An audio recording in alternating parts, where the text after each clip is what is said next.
कल्पना कीजिए, एक ऐसा ग्रंथ जिसे सुनते ही मृत्यु तक रुक जाए और पाप तक कांप उठे। एक ऐसा अमृत जो आत्मा को छूकर उसे परमात्मा से जोड़ दे, जिसे सुनकर अजामिल जैसे पापी को भी मोक्ष मिल गया और जिसे पढ़कर भरत जैसे ज्ञानी भी भटकते रहे। वो ग्रंथ आज आपके सामने है, श्रीमद् भगवद गीता महापुराण।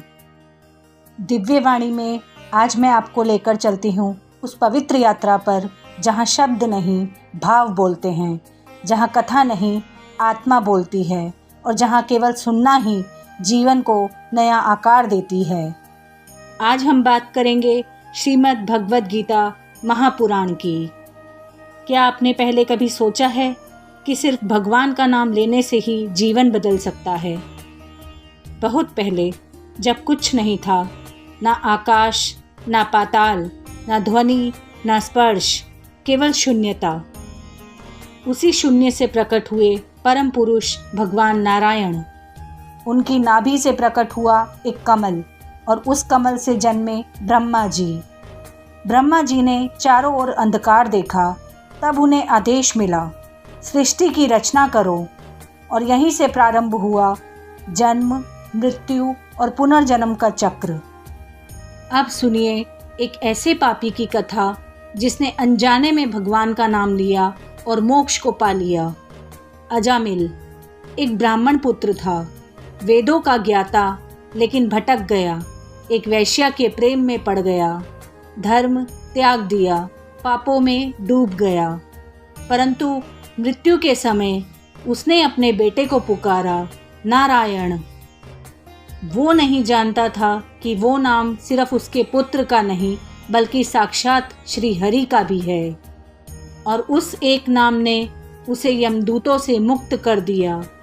भगवान ने कहा, जो अंत समय में एक बार भी मुझे पुकारता है, मैं उसे अपने लोक में ले जाता हूँ।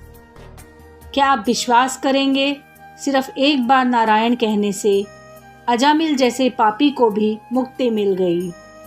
अब आइए सुनते हैं उस ज्ञानी की कथा जिसने सब कुछ त्याग दिया, पर एक भाव ने उसे जन्मों तक बांध दिया। राजा भरत, तपस्वी, वैरागी, ज्ञानी, राजपाट छोड़ा, वन में तप किया। लेकिन एक दिन एक मृग शावक नदी में गिरता है। राजा भरत उसे बचा लेते हैं और फिर उसका मोह पाल लेते हैं। यही मोह अगले जन्म में उसे बना देता है हिरण, और फिर जन्म मिला जड़ भरत का। इसकी सीख क्या है? सीख ये है, ज्ञान तब तक अधूरा है जब तक उसमें भक्ति और वैराग्य ना हो। आइए जानते हैं भगवान का असली स्वरूप। भागवत हमें बताती है, भगवान केवल मंदिरों में रहने वाले देव नहीं हैं, वो हर कण में हैं, हर प्रेम में हैं, हर क्षमा में हैं, हर सेवा में हैं। भगवान कहते हैं, जो भक्ति से मुझे पुकारता है, मैं उसका हो जाता हूँ। अब जानते हैं धर्म का सही अर्थ, कर्म या भक्ति। क्या धर्म कर्म में है या भक्ति में? श्रीमद् भगवद गीता कहती है, सच्चा धर्म वही है जो आत्मा को परमात्मा से जोड़ दे। अर्थात वो धर्म जिसमें दिखावा, स्वार्थ, अहंकार ना हो। कर्म अगर प्रभु के नाम से किया जाए तो वो भी भक्ति बन जाता है, और भक्ति अगर पूरी निष्ठा से हो तो वह स्वयं मोक्ष का द्वार खोल देती है। आइए अब उस अध्याय पर चलते हैं जिसे सुनकर आत्मा नाच उठती है। भगवान श्री कृष्ण, श्रीमद् भगवद गीता के प्राण। जब वृंदावन की गलियों में वो माखन चुराते हैं तो वो सिर्फ माखन नहीं, हमारे हृदय की मैल चुरा लेते हैं। जब कालिया नाग पर नृत्य करते हैं तो वो सिर्फ एक दृश्य नहीं, वो हमें सिखाते हैं भक्ति से बड़ा कोई विष नहीं।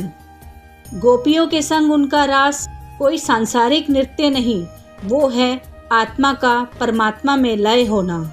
हर गोपी को लगता है कृष्ण सिर्फ मेरे साथ है। क्यों? क्योंकि कृष्ण वहीं प्रकट होते हैं जहाँ प्रेम पूर्ण हो और अहंकार शून्य। अब जानिए गीता का उपदेश, जीवन का सत्य।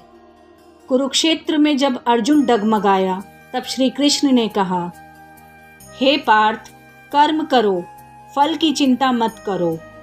उन्होंने धर्म का मार्ग बताया, माया से मोक्ष तक की सीढ़ी दी और तब कहा, तू बस मेरी शरण में आ जा, मैं तुझे सब पापों से मुक्त कर दूंगा।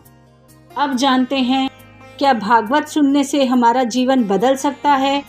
तो इसका उत्तर है दोस्तों, हाँ।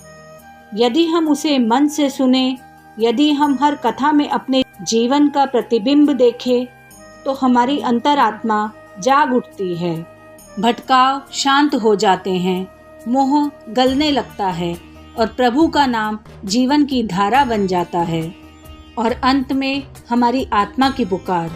तो अगर आज कुछ बदलना है तो सिर्फ इतना करें, हर दिन 10 मिनट श्रीमद् भगवत गीता सुने या पढ़े।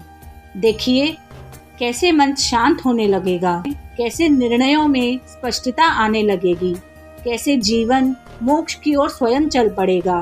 अंततः भागवत केवल कथा नहीं है, ये एक जीवित ग्रंथ है जो सुनने वाले की आत्मा को छूता है। जय श्री हरि, जय श्री कृष्ण, जय श्रीमद् भगवत गीता महापुराण। ऐसी ही आध्यात्मिक कथाएं हम आपके लिए लेकर आते रहते हैं। हमारे चैनल से जुड़ने के लिए चैनल को सब्सक्राइब कीजिए। धन्यवाद।